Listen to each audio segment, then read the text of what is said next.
Good morning all of you. आज हम security analysis and portfolio management की 22 ई lecture की क्लास ले रहे हैं और साथ साथ आज हम मॉड्यूल 3 भी स्टार्ट कर रहे हैं जो कि रिलेटेड है फंडामेंटल एनालिसिस से। आज के लेक्चर 22 के अंदर हम पढ़ेंगे कि फंडामेंटल एनालिसिस की क्या कंसेप्ट है, क्या उसके ऑब्जेक्टिव्स है, क्या उसके बिलीव्स है। तो आज के टॉपिक को हम स्टार्ट करते हैं। तो जैसे कि आप लोग देख रहे हैं कि यहाँ पे स्क्रीन पे लिखा हुआ है कि fundamental analysis is another technique use to trade. Fundamental analysis is a technique that is used to determine the value of an asset by focusing on underlying factors that affect the company future aspects and its actual business. With this technique, you need to analyze the economic well-being of a financial entity as opposed to its price movements alone. Fundamental analysis क्या है? Fundamental analysis एक other technique है जो कि trade के अंदर use की जाती है। जो फंडामेंटल एनालिसिस है वो एक टेक्निक है जिसको यूज़ किया जाता है जब हम किसी एसेट्स की वैल्यू को डिटरमाइन करते हैं, और जो हम वैल्यू डिटरमाइन करते हैं उन एसेट्स की, उनको हम ये देखते हैं कि वो फोकस करती है हमारे अंडरलाइंग फैक्टर से जो कि कंपनी के फ्यूचर एस्पेक्ट्स या उसके एक्चुअल बिजनेस को अफेक्ट कर सकती है। ये जो टेक्निक है ये हमें जब भी हम किसी इकोनॉमी के रिगार्डिंग एनालाइज करते हैं, अपनी नीड को एनालाइज करते हैं, तो उसके यहाँ पे हम जो भी हमारी फाइनेंशियल एंटिटी है उसको हम अपोज करते हैं हमारी प्राइस मूवमेंट से। इसके बाद अगर हम देखें तो यहाँ लिखा हुआ है कि fundamental analysis is used to identify those assets which are undervalued in the market which means that they are selling at a lower price than the asset intrinsic value. This analysis assumes that buyers would be attracted by the low price and this would make them buy the assets in a sufficient enough amount to increase its price। अगर हम fundamental analysis की बात करें तो जो fundamental analysis है उसको use किया जाता है जब हम आइडेंटिफाई करते हैं उन एसेट्स का जब वो अंडर वैल्यूड होते हैं किसी मार्केट के अंदर। इसका मतलब ये हुआ कि जब उनकी प्राइस लो होती है तो उनको सेल किया जाता है जब उस एसेट्स की इंट्रिंसिक वैल्यू मीन्स उसकी ट्रू वैल्यू से कम हो। तो इस एनालिसिस के थ्रू जो बायर्स है वो ये एज्यूम करते हैं कि वो अट्रैक्ट होते हैं इस पे शेयर्स की लो प्राइस पे, और वो उन शेयर्स को तब बाई करते हैं जब वो एक सफिशेंट मैनर के अंदर वो जो प्राइस है शेयर्स की उसके अमाउंट को में इंक्रीज हो जाता है। इसके बाद अगर हम बात करें तो नेक्स्ट हमारा जो पॉइंट है वो है the objectives of fundamental analysis. The objective of this analysis technique include the following. Number one is to conduct an assets valuation and predict where its price will go. हम क्या करते हैं कि जो फंडामेंटल एनालिसिस है उसके according जो objective है हमारा पहला कि हम क्या करते हैं कि जो भी एसेट्स की वैल्यू है उनको कंडक्ट कराते हैं और हम प्रेडिक्ट करते हैं कि उसकी प्राइस फ्यूचर के अंदर कहाँ जा रही है। To make a projection on its business performance, हम क्या करते हैं कि जो भी प्रोजेक्शंस हैं जो कि हमारे बिजनेस परफॉर्मेंस को इंक्रीज़ करेंगे उनको हम बनाते हैं। To evaluate the management of the property and make internal financial decision, हम इवेलुएट करते हैं हमारी मैनेजमेंट की प्रॉपर्टी को, साथ साथ हम जो भी हमारे इंटरनल फाइनेंशियल डिसीजंस हैं उनको भी इन फंडामेंटल एनालिसिस के थ्रू बनाते हैं।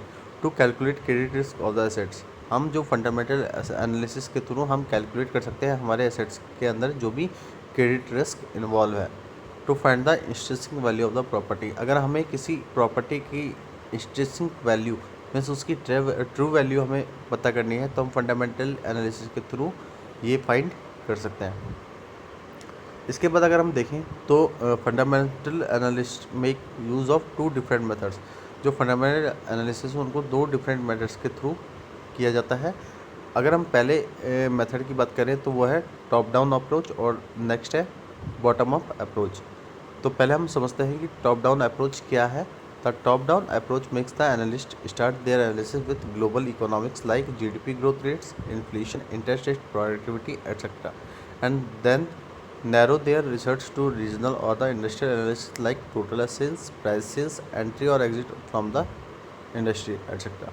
अगर हम टॉप डाउन अप्रोच की बात करें तो टॉप डाउन अप्रोच एनालिस्ट तब बनाता है जब वो स्टार्ट करता है एनालिसिस किसी पर्टिकुलरली ग्लोबल इकोनॉमिक्स के रिगार्डिंग।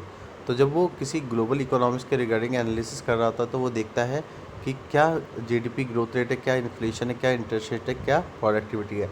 अगर हम किसी पर्टिकुलर चीज़ों के बारे में एनालिसिस कर रहे हैं और हम उसकी नैरो रिसर्च कर रहे हैं बहुत तो हम ये देखते हैं कि जो भी हम रिसर्च कर रहे हैं वो एक रीजनल और इंडस्ट्रियल एनालिसिस की रिसर्च कर रहे होते हैं, तब हम उनके रिगार्डिंग ये चीज़ एनालाइज करते हैं कि उन एसेट्स की टोटल सेल्स क्या है, क्या उसका प्राइस लेवल है, कौन सी इंडस्ट्री एंट्री हो रही है, कौन सी इंडस्ट्री एग्जिट हो रही है, उन सब के एनालिसिस हम टॉप डाउन अप्रोच के अंदर करते हैं। अगर हम बॉटम अप्रोच की बात करें तो यहाँ लिखा हुआ है कि the bottom approach is when the analysis starts the particular business and then moves on to a more macro analysis. जो बॉटम अप्रोच है उससे जो एनालिस्ट है वो ये स्टार्ट करता है कि जो पर्टिकुलर बिजनेस है और जो भी मूवमेंट हो रहे हैं किसी मैक्रो एनालिसिस के अंदर, उसके थ्रू वो क्या करते हैं, उसका एनालाइज करता है कि पर्टिकुलर बिजनेस के अंदर किस तरीके से मूवमेंट्स हो रहे हैं। तो ये जो है वो किसका पार्ट है, हमारे बॉटम अप अप्रोच का पार्ट है। अगर हम अब बात करते हैं तो जो फंडामेंटल एनालिसिस है वो किस तरीके से इम्पॉर्टेंट है, तो उसके रिगार्डिंग हम बात कर लेते हैं। तो जो फंडामेंटल एनालिसिस है उसके अंदर वेरियस फैक्टर्स हैं जो कि उस पर्टिकुलर शेयर की प्राइस को इफ़ेक्ट करते हैं, है ना। तो हम देखते हैं कि जो फंडामेंटल एनालिसिस है वो जितने भी हमारे वेरियस फैक्टर्स हैं उसके रिगार्डिंग हम जो भी हमारे एक पर्टिकुलर शेयर की जो प्राइस है उसको किस तरीके से इफ़ेक्ट कर सकता है। तो अब पहला है हमारा बिजनेस मॉडल, कि हमारा किस तरीके का बिजनेस है, किस तरीके का उसका मॉडल है, उसके रिगार्डिंग हम देख सकते हैं कि ये जो फैक्टर है ये हमारे किसी भी शेयर के प्राइस को इफेक्ट कर सकता है। नेक्स्ट अगर हम बात करते हैं तो सेकंड पॉइंट है हमारा industry in which company operates. जब हम कोई फंडामेंटल एनालिसिस करते हैं और ये हम देखते हैं कि कौन से फैक्टर से जो प्राइस को इफेक्ट कर रहे हैं, तो जो इंडस्ट्री है, अगर इंडस्ट्री हम देख रहे हैं तो हम ये देखते हैं कि इंडस्ट्री के अंदर किस कंपनी क्या ऑपरेट कर रही है, मीन्स किस तरीके का बिजनेस कर रही है, किस तरीके का ऑपरेशन कर रही है। तो ये भी एक फैक्टर है जो कि हमारे शेयर की प्राइस को इफेक्ट कर सकता है। कंपटीशन द कंपनी फेसेस, अगर हम किसी मार्केट के अंदर हैं और मार्केट के अंदर हम देख रहे हैं कि जो हमारी कंपनी है या हमारा जो भी बिजनेस है वो किस तरीके की कंपटीशन को फेस कर रहा है, तो ये भी एक ऐसा फैक्टर है कि जो उस पर्टिकुलर शेयर की प्राइस को इफेक्ट कर सकता है।